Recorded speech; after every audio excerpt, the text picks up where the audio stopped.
Thanks very much.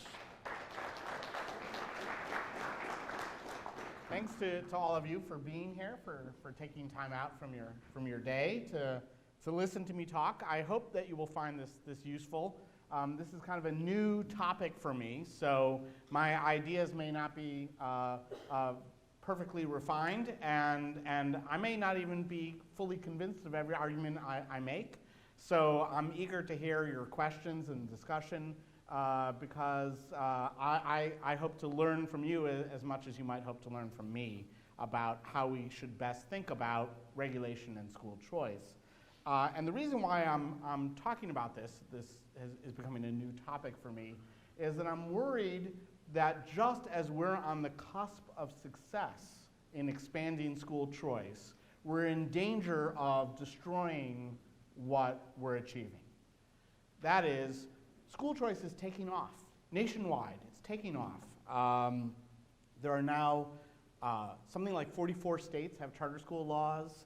It has almost 2.5 million kids in charter schools nationwide. That's about 5% of all school children. We also have private school choice laws in over half of the states. And those programs include more than 300,000 kids. And this is all up from zero 25 years ago. We had virtually no one. Charter schools were started in 1990. There were only a handful of private school choice programs in Maine and Vermont in 1990. So we've gone basically from zero to almost 6% of the school population involved actively in school choice in either charters or private school choice programs. So we're really taking off, and it's accelerating in the last few years. And there's a danger that we're going to destroy this ourselves, right? So this topic that I'm talking about here is essentially picking a fight within our own ranks. And so it's a little uncomfortable to do this, but I think it's important for us to think critically about what kind of regulation we really want that is necessary to protect the public interest, and what might actually undermine the very goals of school choice itself. So let me review what I think the high regulation model is.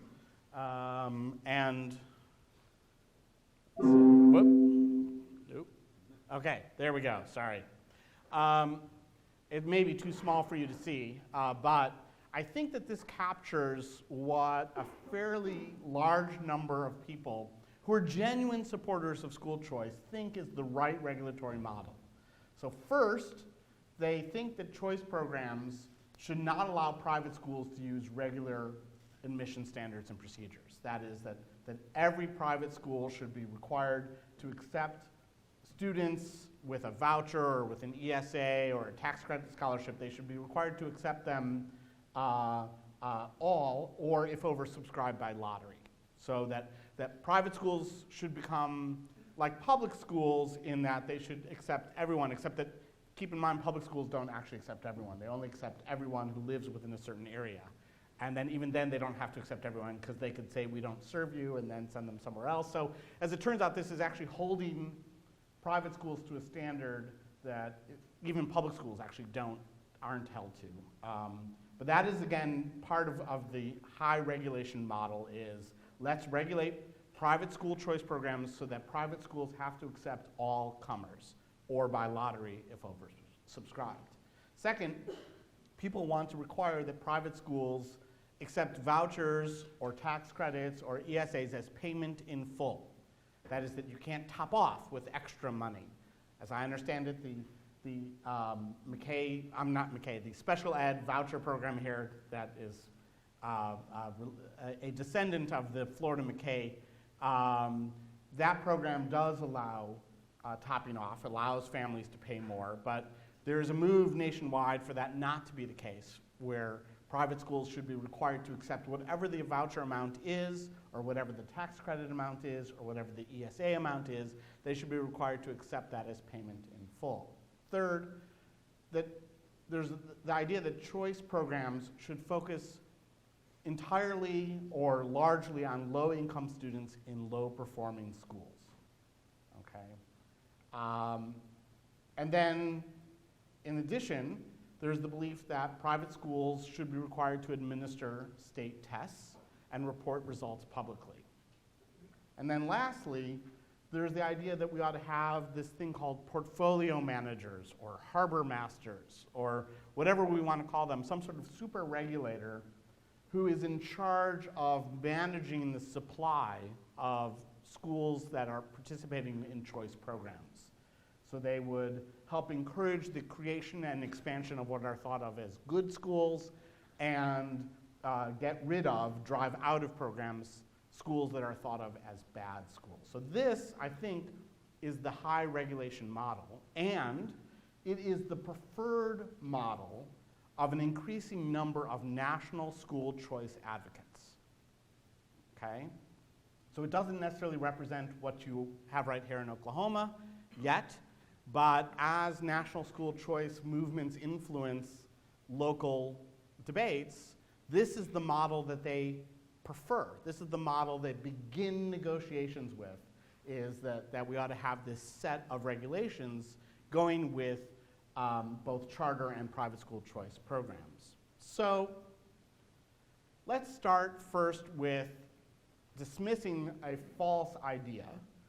There are a lot of people who say, well, of course we need this kind of regulatory environment. In particular, we need to require that all schools receiving public funds be required to administer state tests and report results, because after all, every recipient of public money has to be accountable, has to report on its performance to the public.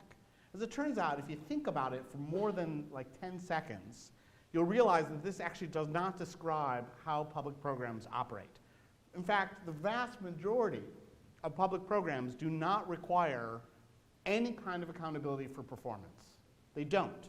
And this is true in general in public policy, and it's true in particular in education. So in general, if we think about it, most programs, food stamps, Social Security, don't have performance accountability. That is, we give food stamps to people of low income, and we don't require that they submit BMI measures. They don't have to demonstrate that their nutrition has improved and therefore that they are benefiting appropriately from the use of food stamps. Instead, what we do is we trust that people's private interests are aligned with the public interest in providing them with that benefit. That is, we trust that people who are hungry will use support primarily for food, if we give them support for food, and that they'll use it in an appropriate way. Now, as it turns out, we know that not everyone does. We know that, but we're okay with that. We live with that because we think it's best that these programs will actually be most effective if we don't demand that people produce performance measures. Similarly, Social Security. Social Security is designed to prevent seniors from being in dire poverty in their older years. That is the purpose of Social Security. But we don't demand accountability that people are in fact using the money they receive from Social Security to pay the rent or to buy food.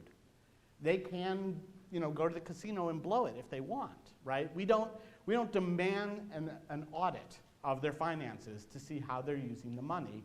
We simply trust that they will use the money consistent with the public purpose of that program. Within the area of education, the vast majority of education programs also do not have any kind of performance accountability.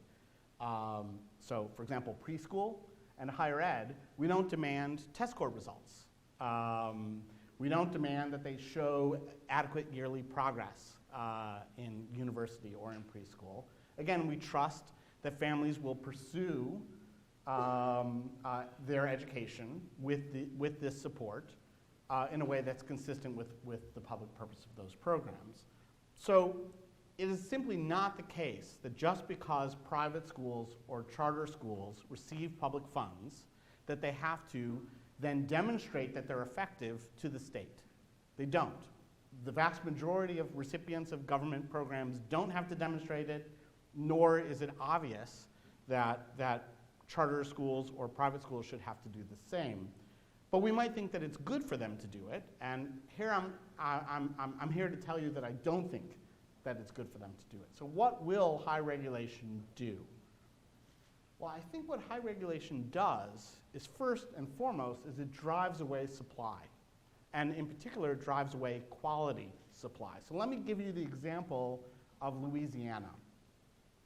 The Louisiana private school choice program is, in almost every respect, the high regulation model. It is the ideal to a lot of national school choice advocates of what school choice should look like. It has all of the features that I mentioned of requiring private schools to accept all comers, of targeting low-income and low-performing students, of requiring that they administer the state test and report results. It has all of those features of the high regulation model. And so what's the result in Louisiana? Well, in Louisiana, only 1/3 of private schools in the state participate in the program at all, make any seats available. It's a statewide program, but only 1/3 of the private schools will participate. This compares, by the way, to the Florida tax credit program, where over 3/4 of the private schools in the state participate in the program. And that's a program with a much lighter regulatory touch, right? So if you increase regulation, what you do is you drive private schools away. They say, look, why should we do this? We already have kids. We already have revenue coming in. Why should we accept all of these burdens of regulation that we think will interfere with our quality operation, right? So they decide not to do it, and in particular, the schools that decide not to do it are the better schools. The reason is that the only schools who are willing to do whatever the state tells them they must do are the schools that are the most desperate for money, right? So if you don't have enough kids in your private school and your finances are in bad shape and you're in danger of closing, probably because you're not very good, then you're willing to do whatever the state says as long as you can get the subsidy. So they will. So the irony in Louisiana is that all of these regulations, which are well intended to improve equity and quality for disadvantaged kids, has the ironic effect of making sure that the only schools available are the worst schools, are the schools that will hurt them the most, okay? And so there's a danger that if you succeed in expanding school choice, but you impose these regulations, that you will hurt kids rather than help them. And in Louisiana, I think that's precisely what's happening. Even though you have a statewide voucher program, I think it's actually doing a bad thing for kids, because you've driven away all of the quality supply, or almost all of the quality supply. What else does high regulation do? Well, it makes schools that do agree to participate, makes them worse. And it makes them worse by undermining their mission, their autonomy, and their effectiveness. So first, if you can't select students, if you can't use your own admission criteria to accept students in a private school choice program, then you can't maintain your mission as a school. So if your school is, for example, organized around being a Catholic school, and you have a Catholic mission, then kids who come in who are anti-Catholic must be accepted, right? They can come in and agitate against the church, right? And there's nothing to be done about it. Or if you're a Montessori school and you have this child-centered orientation, and someone comes along and they want into the school, but they have a different mission. They have a different idea of what school ought to do, and they think it ought to be, lecture-based. Okay, and they agitate for that and disrupt the operation of the school because they have a different vision of what the school can do. The school has no choice in the matter. The school has to accept them all. So if schools can't select their students, then they can't be what they are. And then they can't be good at what they are.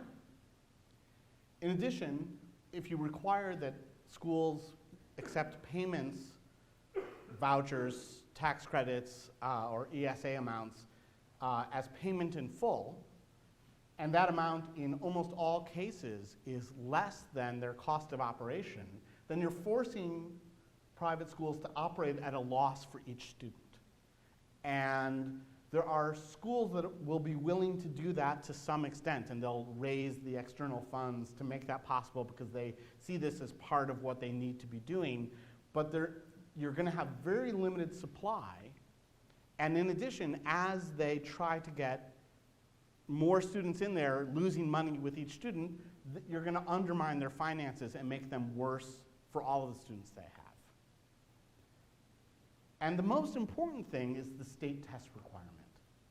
This is the thing that probably drove away most of the private schools in Louisiana from the voucher program, was the requirement that they administer the state test and that they teach the state curriculum. And a lot of private schools don't teach the state curriculum on purpose. They have their own vision of what an educated person is, and that's what they're teaching. That's why they're private schools, is they're an alternative. They're something different. And if you force them to change their curriculum and administer the state test, then you're undermining the fact that they're different, and you're undermining their ability to be different. If they decide to maintain their difference and administer the state test anyway, they will appear to be worse than they actually are, right? Because the state test is aligned with the state curriculum, not with the curriculum that the private schools are teaching. So state test requirements are particularly destructive to private schools by forcing them essentially to become identical in their curricular approach to traditional public schools. In addition, high regulation isn't just bad educationally for kids, but it's also bad politics. And it's bad politics for a few reasons. First, it's bad because programs for the poor are poor programs. If you target school choice programs towards low-income and low-performing kids, then you create a constituency or a potential constituency for the school choice program that is the least politically powerful constituency possible, right? It's not that we don't want to help disadvantaged kids, we do. But the way you help disadvantaged kids the most is not by targeting programs specifically to them, but by including a broader set of kids, a broader set of families, because by including more advantaged families, you then include in the coalition of potential beneficiaries people who have political power to fight for those programs, to get them adopted, and to maintain them over time against regulatory challenges or other efforts to undo them.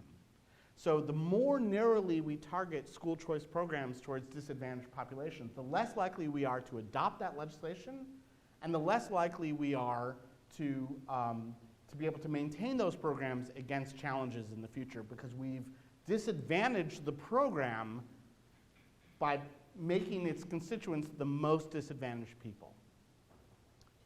In addition, I worry that this high regulation philosophy is driving the school choice movement in general towards charters and away from private school choice.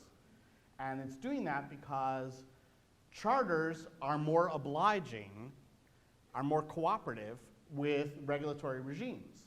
Because after all, there's no choice in the matter. If they don't cooperate with the state regulatory regime, they don't get to be a charter, they don't get any funding, they don't exist. So if the state demands that they bark like a dog, they'll bark like a dog because that's what they have to do to exist. Private schools are schools that can exist independent of state support and do exist independent of state support. And because of that, they don't have to do whatever the state tells them to do. They could just refuse to participate in the state program. But that is seen as a disadvantage to choice advocates because they're less compliant. They're less agreeable with regulations. So people start saying in the choice movement, why don't we just focus on charters? Charters are just easier, right? They'll do what we want. And of course they will, but those are bad things. In addition, there's a lot of evidence that actually vouchers are producing better long-term outcomes than charters are. And so if we restrict the choice movement only to charters, we're going to restrict the choice movement to what I think are on average less effective schools. Although I'll get to that evidence here in a little bit. But I think the evidence says that at the very least, we restrict the range of options available to families. After all, charter schools are wonderful options for a lot of families, but they're not the best option for all families. Some families really want a religious mission as part of their education, and charter schools are not allowed to be religious schools. And so that alone is an important reason why we ought to include private school choice in the mix of school choice programs that are available. Lastly, on the political argument, is that the school choice movement having this ideal of high regulation is actually also hurtful in negotiations because it concedes all the bargaining chips before negotiations start. So it may be the case that to get a program passed, you may have to compromise and concede to some regulation that wouldn't be your first choice. But that should be a concession that you give later in negotiations. If you start by conceding all of the regulatory points, then there's nothing left to concede, and you've hurt yourself politically. So you should start with a light regulation approach and compromise with more regulation as is necessary to get programs passed. Okay, so the centerpiece of the high regulation approach, and this is where I think I may ruffle more feathers in this audience, the centerpiece of the high regulation approach is test scores. Essentially, we've built a regulatory system for all schools, public and charter, and now increasingly private. We've built this regulatory system around test scores. And while I think test scores are useful and do provide us with useful information, they're really not strong enough to support the kind of regulatory regime that we've built around them, both for public schools and for schools of choice. And so I think it's doing real damage to all kinds of schools, including traditional public schools, to build a very intense regulatory environment around test scores. So let's think of all the reasons, a bunch of reasons for why test scores just aren't strong enough to support a regulatory regime. And keep in mind, what I'm talking about here as not being strong enough is that the idea is that test scores will tell us who the good schools are and who the bad schools are, right? And so every regulatory regime wants to distinguish good schools from bad schools and wants to do something good for the good schools, expand them, create more of them, and do something bad to the bad schools, sanction them, close them, do something to them. That's every regulatory regime built around test scores is ultimately about that. This only works if you can reliably differentiate between who the good and bad schools are based on test scores. As it turns out, you can't. First, mostly in state accountability testing, all we have are level scores, not growth scores or value-added scores. So VAM, V-A-M, is value-added measure, okay? So we don't, for the most part, in most states, we have accountability systems that are built around the level of scores. So kids take a test and they score a certain level, and then we say if they have a low level, that's a bad school. And if they have a high level, that's a good school. And that might be the case, but it's also the case that a lot of things outside of school influence the level of student performance. Kids come into school with various advantages and disadvantages, and that influences their performance on tests. And so a very good school might actually target kids with a lot of disadvantages who have really low levels and bring them up. Now, it may not bring them up all the way up to the top, but it may be improving them, right? And that would be growth. So if we don't have growth measures, we certainly don't have any indication of quality. We cannot say that a school with low-level scores is a bad school and a school with high-level scores is a good school. We can't do that. But that is precisely what we are doing, and it's wrong, right? It has various perverse effects. For example, what it does is it punishes schools that attempt to serve highly disadvantaged kids.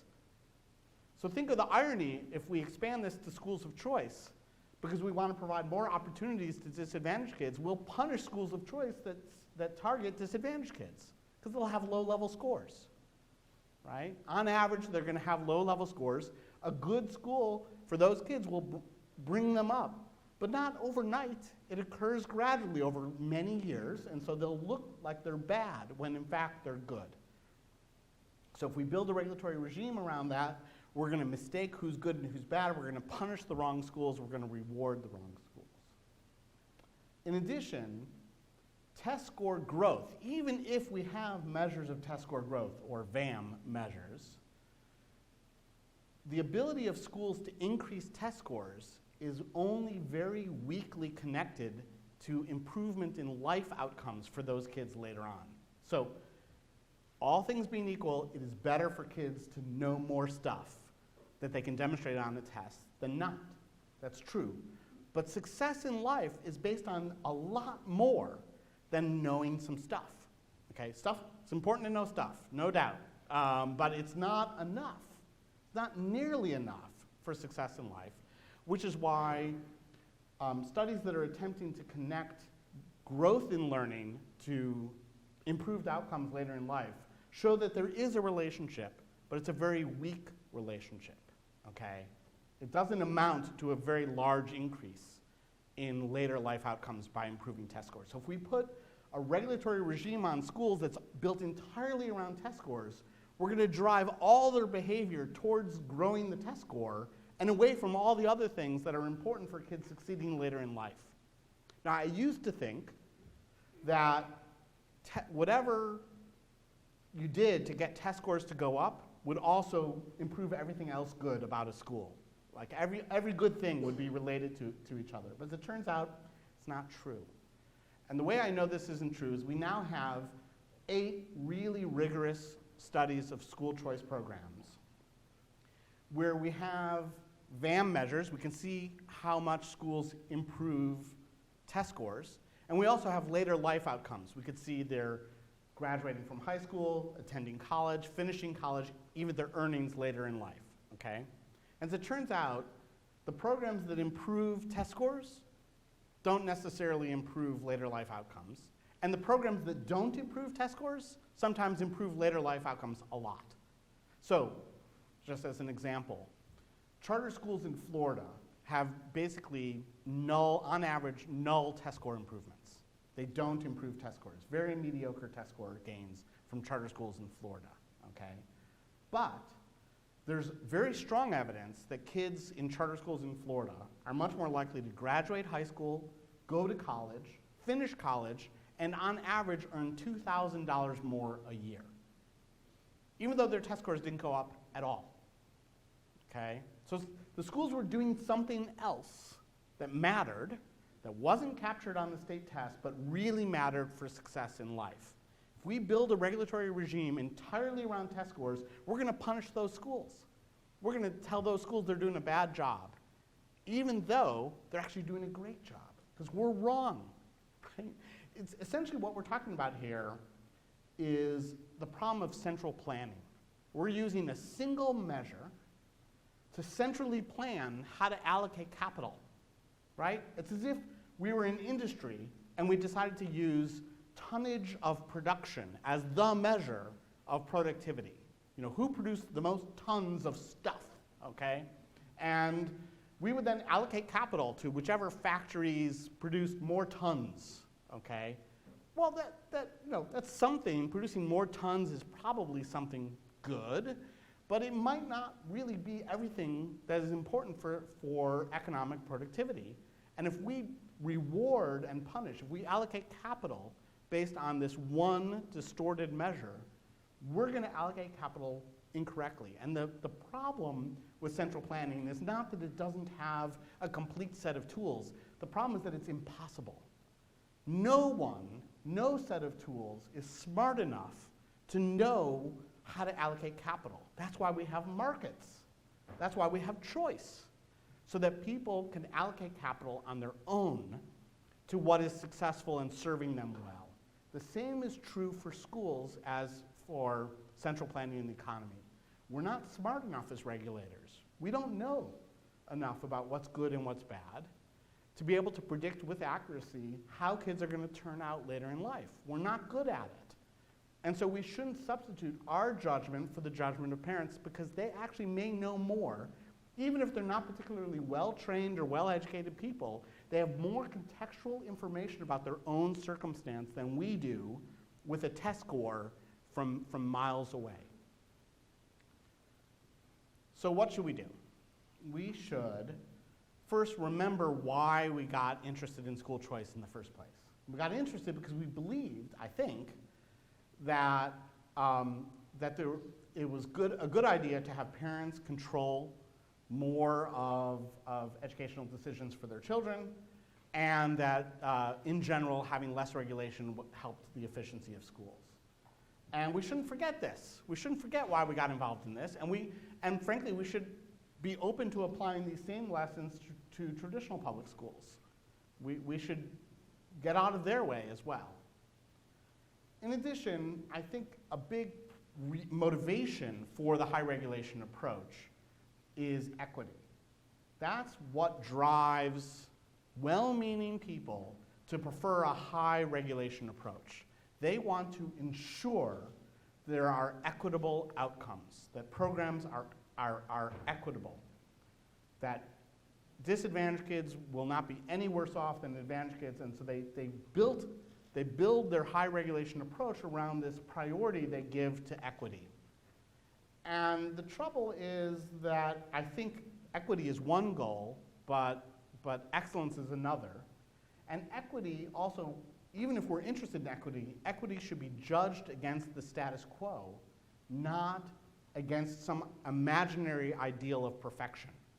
So when we expand school choice, even if it doesn't make it perfectly as possible for a disadvantaged kid as an advantaged kid to find a particular school, it might still help the disadvantaged kid find more schools of quality than right now, right? It should be judged against the status quo, not against some imaginary ideal of perfection.